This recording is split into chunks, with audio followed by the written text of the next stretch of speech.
The views or opinions expressed on Ann Arbor Inclusive do not necessarily reflect the views or opinions of the City of Ann Arbor and the Commission on Disability Issues. For more information about the Ann Arbor Commission on Disability Issues, please visit a2gov.org/disability resources. Hello everyone and welcome to Ann Arbor Inclusive. I'm Zach Damon. We have a wonderful show for you today as Angela Diuble and daughter Abigail of the Diuble Family Foundation joins us in studio. And ladies, how are you today? We're good. Thanks Wonderful, for having us. Wonderful, thank you. It's our pleasure. And so I'd like to just jump right in if we may. So you started the Diuble Family Foundation to support research for treatment and cures, to provide public awareness and to promote the well-being of persons with disabilities or the underprivileged. Now, can you talk about how long the foundation has been in existence? Sure. Yeah, we started about a year ago in June, and Abby was actually the one that kind of got us on that track, got the ball rolling for that. So, Abby, then, what was the prime inspiration for you? Well, a tornado hit our house in June of 2015. Oh, wow. And we wanted to change people's life, basically, by having these devices to give to people at no cost. But to be able to do that, we had to start our 501c3, which is Diuble Family Vision. Yeah, wow, that is amazing. And so something, you were in need as well, and of course your family was due to the tornado, but then you went through that, and of course through your own situation said, you know what, others are going to need the same service as well. And I think that is just wonderful. But here's the other interesting fact too, is that Usher syndrome, which is what your sister Lillian has, is a retinal disorder called retinitis pigmentosa, or RP, where people also have a hearing impairment. Currently there is no cure for Usher syndrome, and those who suffer from it will often become blind and deaf. But your sister has not let her disability get in the way. So can you folks talk about some challenges that she's faced early on, but of course how you and Lily herself has overcome those? Want me to start? Yeah, I think early on the issue with Lil was that she was born hearing impaired, and then over time we realized she probably had this eye problem that we figured out was a retinal problem. Sure. And I think the biggest thing that I worry about as a mom, are social issues. Like, sure. Okay, is she going to get invited to play dates? And because she wears hearing aids, she can't go to a swimming party maybe, or, things like that. And so I think early on, the issue was more about inclusion. Sure. And it continues to be, a big issue that, Right. That we worry about. But she just is a go-getter, so she wants to be involved in all these things, even though it may be more difficult for her. Like, for example, she likes to play soccer. So we have to work on, maybe plan B of, okay, well, if she can't see out of her right eye, then maybe she plays on the right side of the field and she uses her left eye to look peripherally. Yeah. So I think what we work for is trying to come up with a way that this thing that she wants to do will work for her, like modifications. Yeah, all about adaptation. Exactly, Yep. Exactly. Not that she can't do it, but we just come a different way, maybe. Well, a little that's different right. angle. Well, that's right. And not only that, but I mean, from my own experience of having a disability, I think adaptation is a great thing because you're able to think outside the box. And in turn, what it does is it helps other people as well. Right. Because you say, hey, wow, I figured out a way to do this. Guess what? You have a similar situation. Try it this way. Right. So I think it's great that Yeah. you guys are on the forefront of that and always helping Lily achieve her goals. So I also would like to know, too, because I think this is very interesting, what are some of the biggest misconceptions of Usher syndrome?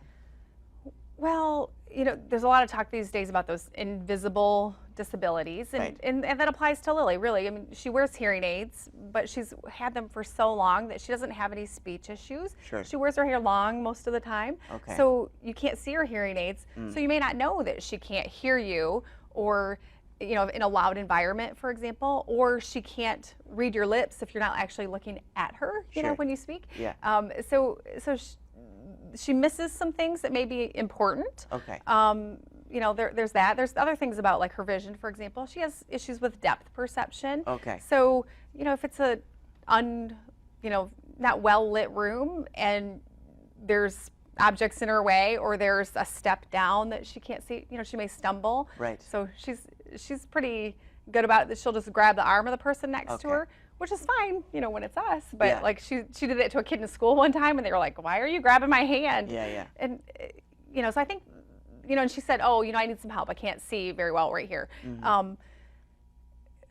But you know, as a teenager, sometimes Yeah. that doesn't go over real well, you Right. know. So we have issues with, you know, with that. But Yeah, but you know, I think it's important to note too that, I mean, you know, just because she has the Usher syndrome, it doesn't mean that it affects her intellect. You know, No, it just not- right. affects, No, not at you know, all. those physical environment around her. Yeah, And so, exactly. you know, I think that's an important thing for viewers to know. Yeah. Is that, you know, just because someone has, you know, an impairment and it affects their physical world, it doesn't mean that it affects their intellect. right, exactly right. Yeah. Yeah.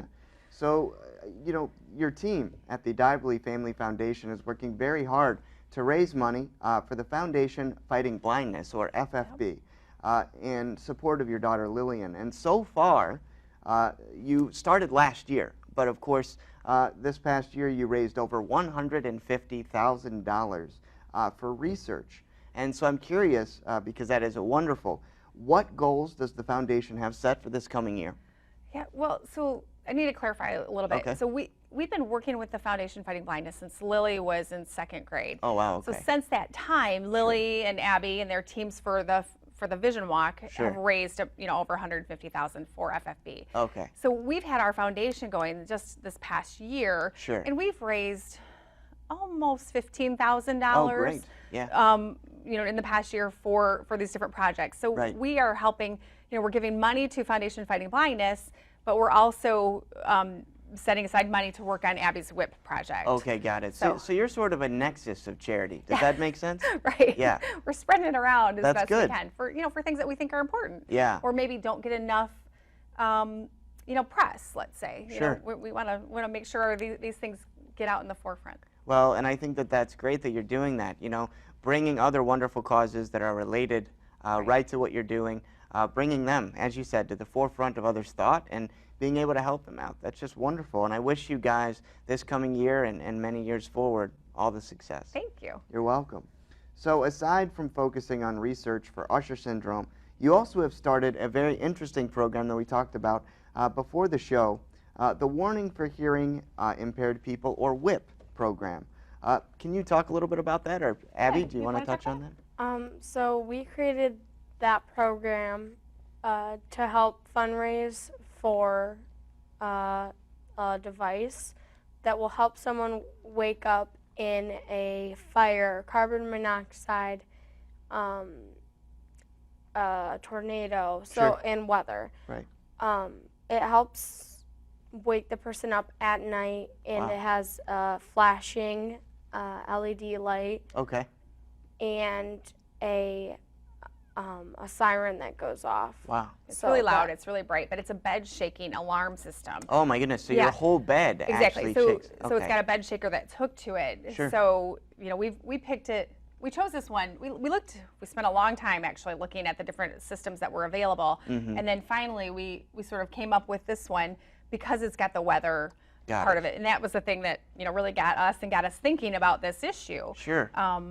You know, so it'll do, you know, severe weather. So it's hooked up to a weather alarm or a weather system like the national broadcasting, you know, Right, kind sure, of stuff sure. or whatever. Okay. So it's hooked up to that. And then if there's a storm or whatever, it'll make this bed shaker go off. And it Sure. also talks to you, and it's really loud and it's bright. And so even somebody that's visually impaired should be able to see that light. And I Right. say see, but, you know, notice that there's a light change and it flashes. and Right. things I like mean, that. there becomes a change in the environment all of a sudden. So they're probably going, oh, why is this happening? Right, yeah, exactly. Why is this going off? But yeah, it's nice because you can hook it up to different things. So like Okay. we want it also to do smoke and carbon monoxide. Sure. But also the alarm will go off for like a civil unrest, you know, like a terrorist attack or Oh, something is that like right? that. Yeah, it can. Wow. It's pretty adaptable. Okay. You can set it for different things that you want it to do. But Wow.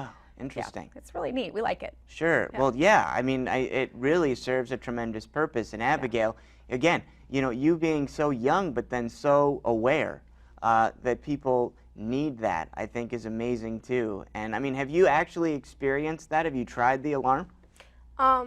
Well, we've tried it Mm-hmm. just to test it out. Yeah, what does it feel like? Well, at first, since you don't know what the sound makes, it was kind of scary at first Oh, is because it? it's very loud and very bright. And it rattles right off the So table. If you just it- have it on the table. So if you Oh my have gosh, the bed shaker's like this big, Okay. and you like put it on your pillow or put it on your mattress, and we just tested it like on the floor or whatever, and Okay. it like was shaking and rattled. Yeah, so it definitely works. Yeah. Good, good. I'm glad to hear it. I mean, you know, sometimes I might need that to get up in the morning. No. Yeah, right. But no, I mean, like I said, I think it's great that you guys have that and that you offer that, and I hope that many more people can benefit from that, definitely. And Abigail, I want to touch some more on you because, again, just such a remarkable young woman. And, you know, I heard something about you that I thought was really interesting. And you recently were awarded the Governor's Community Service Award, both you and your sister Lillian, in August. And can we get a shot of that? I mean, it is a wonderful award. And can you talk a little bit about that award?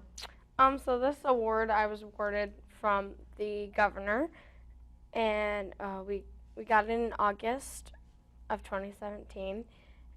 It was really amazing, actually. You have a whole bunch of people that aren't always your same age Right. that went up with you. Right. I was the youngest person there to be awarded this. Were you really? I thought it was going to be more youth, Wow. but it was actually like more adults. Okay. And how old are you now, Abigail? I'm 13. So 13 years old, the youngest person to ever receive this award. Wow. And how did you feel about that, Angela? I mean, thought it as a was- mother. Yeah, it was great. I mean, you know, the girls work hard all year round. Yeah. You know, and we do it for, you know, our own purpose and our own enjoyment Sure. and, you know, our own self-fulfillment. But Yep. but it's nice when somebody else recognizes your kids for being good kids or Yeah. good human beings. So Yeah. we're very proud of them. Mm-hmm. No, that's amazing. And congratulations to you, Abigail. And congratulations to your sister Lillian also for getting that wonderful award. And I'm sure there'll be many more on the horizon.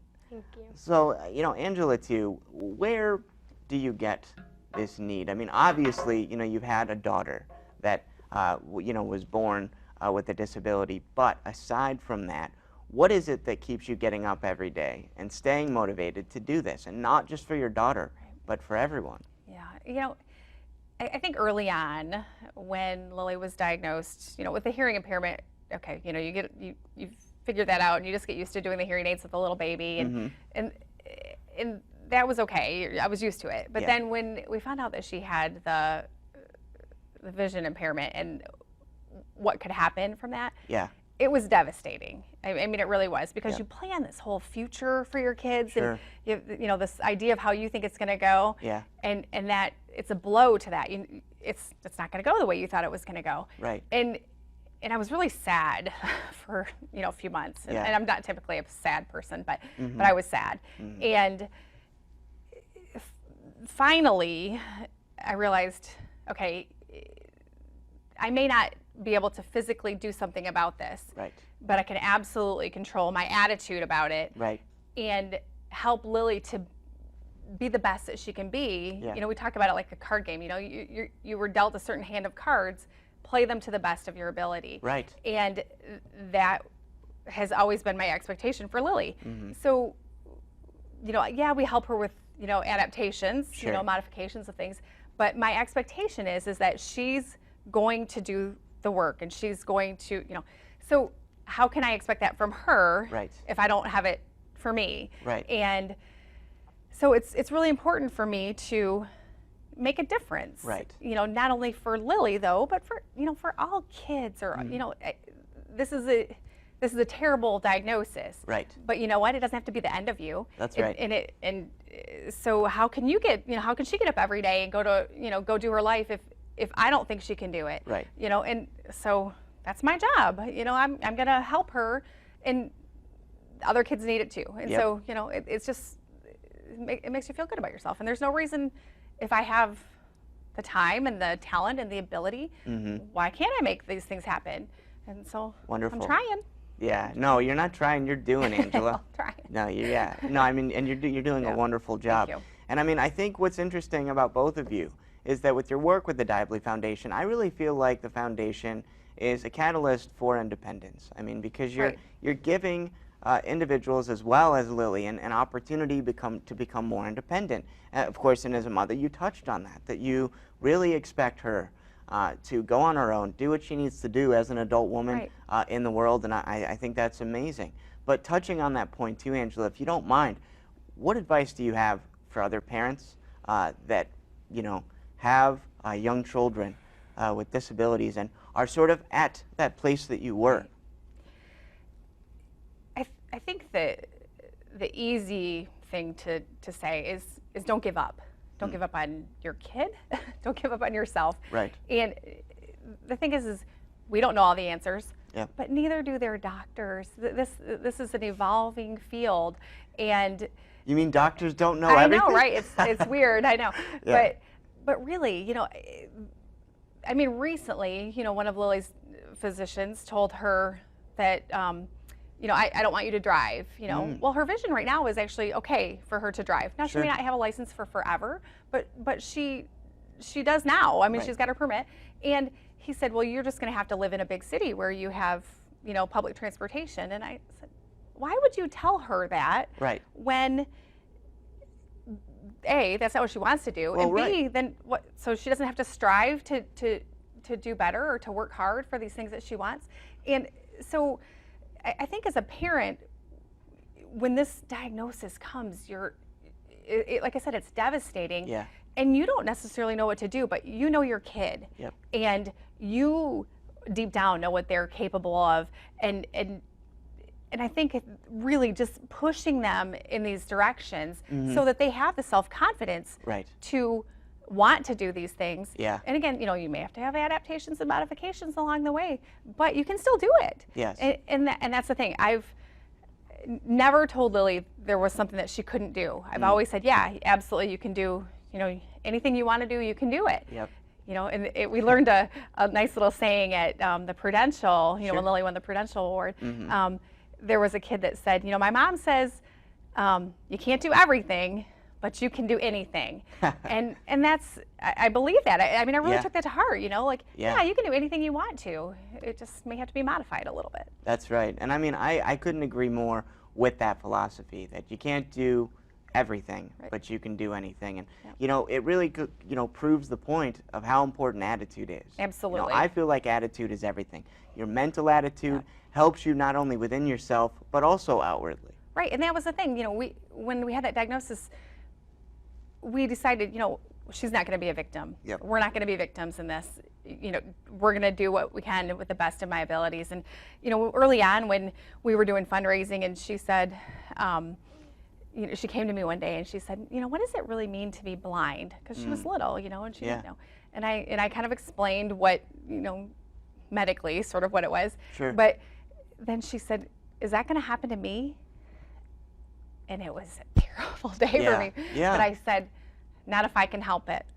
And that's what keeps me going. Not if I can help it. No, that's not going to happen to you if I can help it. And that's what I'm trying to do. Well, like I said, I think, you know, you're doing, and I think that's amazing. And so keep up the great work. And, you know, on that wonderful, wonderful mode of positivity, I'd like to touch on something else too. You have a great event coming up this fall called Color My World. Now, Abigail or Angela, can you tell us a little bit about that event and when it'll be? So we have a Oktoberfest every fall. Okay. And this year we're calling it Color My World. Kind of in a vision sort of sense, Sure. you know, color my world. Definitely. Right. So. And, you know, it's a wonderful event. It's a gala event, right? And you have auctions. Yeah, we have live auctions, silent auctions. We have music, we have dancing, we have food.